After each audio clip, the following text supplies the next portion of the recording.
जय श्री कृष्णा, राधे राधे। भगतजनों, आप सभी का हमारे YouTube चैनल श्री कृष्ण दीवानी में हार्दिक स्वागत है। आज मैं आप सबको अहोई अष्टमी की व्रत कथा सुनाने जा रही हूँ।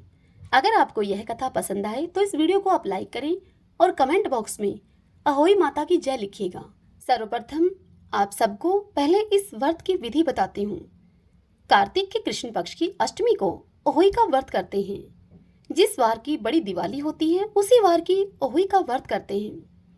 पहले दीवार पर होई बनाते हैं अथवा कैलेंडर भी लगा सकते हैं आप।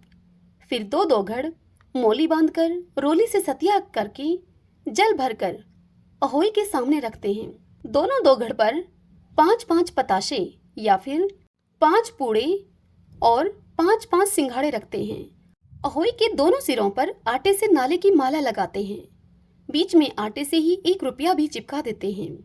दोनों दोगड़ को चांदी की माला अर्थात शाऊ और मनियों वाली माला पहनाते हैं। दोगड़ के आगे गेहूं की ढेरी लगाते हैं। ढेरी पर एक तेल का दीपक जलाते हैं।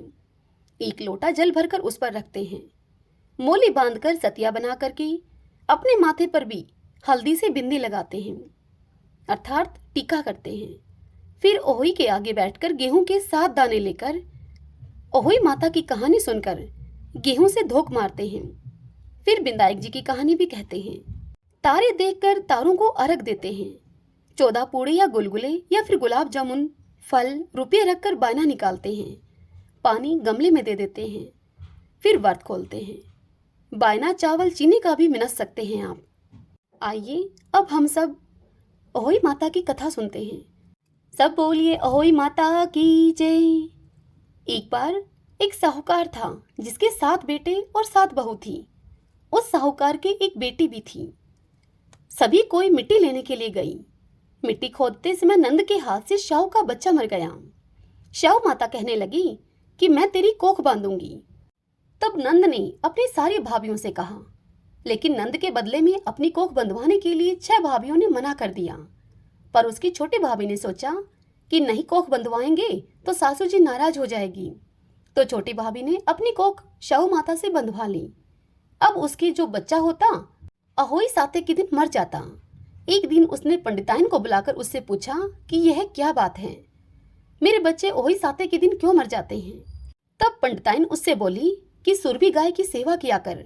सुरभि गाय शाहू माता की सहेली है, वह तेरी कोख छोड़ देगी, तब तेरे बच्चा जिएगा। अब वह बहुत सुबह जल्दी उठकर सुरभि गाय का सारा काम करके आती।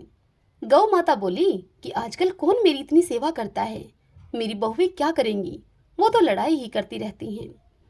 आज मैं यह देखूंगी कि मेरे उठने से पहले कौन मेरा सारा काम अर्थात गाय के थान को बहारना, गोबर थापना, गोबर उठाना इत्यादि ऐसा विचार करके एक दिन गौ माता ने सुबह जल्दी उठकर देखा कि वह सेवा करने वाली साहूकार के बेटे की बहू है, जो सुबह जल्दी आकर सारा काम करके जाती है। तब गौ माता उसे बोली कि तुझे किस चीज की इच्छा है, जो तू मेरा इतना काम करती है, मांग तुझे क्या चाहिए। तब साहूकार की बहू बोली कि मुझे आप वचन दो। गौ माता ने उसे वचन दिया। तब साहूकार की बहू कहने लगी कि शाहू माता तुम्हारी सहेली है और शाहू माता के पास मेरी कोख बंधी हुई है, उनसे मेरी कोख तुम छुड़वा दो। तत्पश्चात गौ माता उसे 7 समुद्र पार अपनी सहेली के पास लेकर जाने लगी। तो रास्ते में धूप अधिक थी, इसलिए वह एक पेड़ के नीचे बैठ गई दोनों। थोड़ी देर में एक सांप आया। पेड़ पर गरुड़ पंखनी का बच्चा था। अब सांप उस बच्चे को डसने लगा, तो साहूकार की बहू ने सांप को मारकर ढाल के नीचे फेंक दिया और उस बच्चे को बचा लिया। जब गरुड़ पंखनी आई तो वहां पर खून ही खून बिखरा देखकर वह साहूकार के बेटे की बहू को चोंच मारने लगी। तो साहूकार ने बोली कि मैंने तो तेरा बच्चा मारा नहीं है, तेरे बच्चे की रक्षा की है। तेरे बच्चे को सांप मार रहा था, मैंने तो तेरे बच्चे को छिपाया है। तब गरुड़ पंखनी बोली कि मांग तू क्या मांगती है। तब साहूकार ने बोली कि 7 समुद्र पार शाहू माता रहती हैं, हमें तो तुम उनके पास पहुंचा दो। गरुड़ पंखनी ने अपनी पीठ पर बिठाकर दोनों जनों को शाहू माता के पास पहुंचा दिया। अपनी बहन को देखकर शाहू माता बोली कि आ बहन, बहुत दिनों के बाद आई, आ बैठ, मेरे सर में बहुत सी चुएं हो गई हैं। तब गौ माता अपनी बहन शाहू से कहने लगी कि बहन, मेरे साथ में जो ये महिला है, इसे जुएं बहुत अच्छे से निकालना आता है, तुम इससे अपने जुएं निकलवा लो। तब उस साहूकारनी ने शाहू माता की सभी जुएं निकाल दी। शाहू माता साहूकारनी की इस सेवा से खुश होकर कहने लगी कि तूने मेरी बहुत भलाई की है, मैं तुझ पर बहुत खुश हूँ। जा, तेरे 7 बेटे और 7 बहुएं हों। तब साहूकारनी कहने लगी कि मेरे तो एक भी बेटा नहीं है, 7 बेटे मुझे कहाँ से होंगे। शाहू माता बोली कि क्यों क्यों नहीं होंगे तुझे। तब वह बोली कि मुझे तुम वचन दो, यह मेरा वचन है, वचन ओकी तो धोबी के कुंड पर कंकरी होऊं मैं। शाहू माता का यह वचन सुनकर साहूकार की बहू कहने लगी कि मेरी कोख तो आपके पास बंधी पड़ी है। तब शाहू माता कहने लगी कि तूने तो मुझे ठग लिया, मैं तेरी कोख खोलती तो नहीं, लेकिन अब खोलनी पड़ेगी मुझे। जा, तेरे घर में तुझे 7 बेटे और 7 बहू मिले, 7 उजमन करियो, 7 अहोई माता मांडियो, 7 कढ़ाई करियो। जब वह साहूकारनी घर गई तो देखा कि वहां 7 बेटे और बहू बैठे हैं, बहुत धन हो रहा है। उसने 7 अहोई मांडी, कोई दीवार पर तो कोई मटके पर, तो कोई कहीं तो कोई कहीं। उसने 7 उजमन किए, 7 कढ़ाई करी। उधर सारी देवरानी जेठानी कहने लगी कि जल्दी जल्दी से चौका पूजा कर लो, नहीं तो वह हमारी देवरानी रोने लग जाएगी। थोड़ी देर में ही उन्होंने अपने बेटे से कहा कि देखकर आओ, आज वह चाची तुम्हारी रोई क्यों नहीं। अब बच्चे अपनी चाची के घर पहुंचे तो उन्होंने वहां जाकर क्या देखा कि उनकी चाची अहोई माता को मांड रही है और खूब उजमन हो रहा है। यह सब देखकर बच्चे अपने घर को वापस आए और आकर अपनी माँओं को सभी बात बताई। यह सुनकर सभी देवरानी जेठानी अपनी उस देवरानी के घर की ओर दौड़ी और वहां जाकर उन्होंने देखा कि देवरानी के खूब उजमन हो रहा है, अहोई माता मांडी जा रही हैं, वह तो अपनी कोख छुड़ा कर लेकर आई है। यह देखकर सभी उससे कहने लगी कि तुमने अपनी कोख शाहू माता से कैसे छुड़वाई।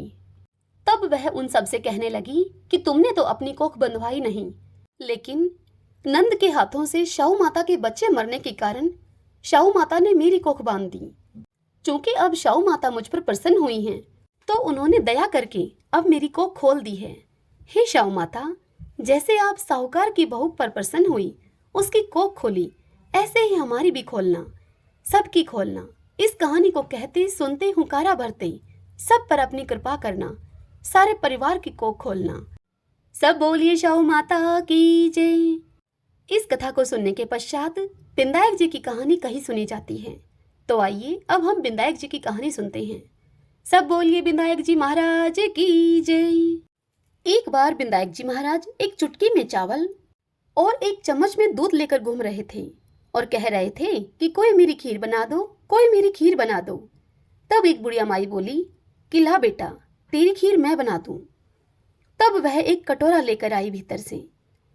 तब बिंदायक जी बोले कि बुढ़िया माई, कटोरा क्यों लेकर आई हो, भगोना ला कर दो, तुम भगोने में खीर बनने के लिए चढ़ाओ। तब बुढ़िया माई बोली, इतने बड़े भगोने का क्या करेगा, कटोरा तो बहुत है। तब बिंदायक जी ने कहा कि तू चढ़ा कर तो देख माई। तब बुढ़िया माई ने भगोना चढ़ा दिया और चढ़ाते ही वह दूध से भर गया। फिर बिंदायक जी ने कहा कि मैं बाहर जाकर आता हूँ। बुढ़िया माई, तब तक तुम खीर बनाकर तैयार रखना। अब खीर बनकर तैयार हो गई, परंतु बिंदायक जी महाराज अभी तक नहीं आए। खीर को देखकर बुढ़िया माई का मन ललचा गया और वह दरवाजा बंद करके खीर को खाने लगी और बोली, हे बिंदायक जी महाराज, भोग लगाओ। और यह कहकर वह बुढ़िया माई खीर को खाने लगी। इतने में ही बिंदायक जी महाराज वहां पर आए और बोले, बुढ़िया माई, क्या तुमने खीर बना ली। तब बुढ़िया माई बोली कि हाँ, आप आकर जीम लो। तब बिंदायक जी बोले कि मैं तो जीम लिया। तब बुढ़िया माई आश्चर्य से युक्त होकर उनसे कहने लगी कि आप कब जिमे, आप तो अभी अभी आए हैं। तब बिंदायक जी महाराज बोले कि बुढ़िया माई, जब तू जिमने लगी तभी मैंने भोग लगा लिया था। तब बुढ़िया माई यह सुनकर कहने लगी कि बिंदायक जी महाराज, तुमने तो मेरा पर्दा हटा दिया, परंतु किसी और का पर्दा मत हटाना। तत्पश्चात बिंदायक जी महाराज ने उस बुढ़िया माई के घर में धन दौलत भर दिया। हे बिंदायक जी महाराज, जैसे बुढ़िया माई को दिया, इस कथा को कहते सुनते हुंकारा भरते सबको देना, सभी के परिवार को देना, सब पर अपनी कृपा करना। सब बोलिए बिंदायक जी महाराज की जय। अहोई माता की जय। जय श्री कृष्णा। राधे राधे।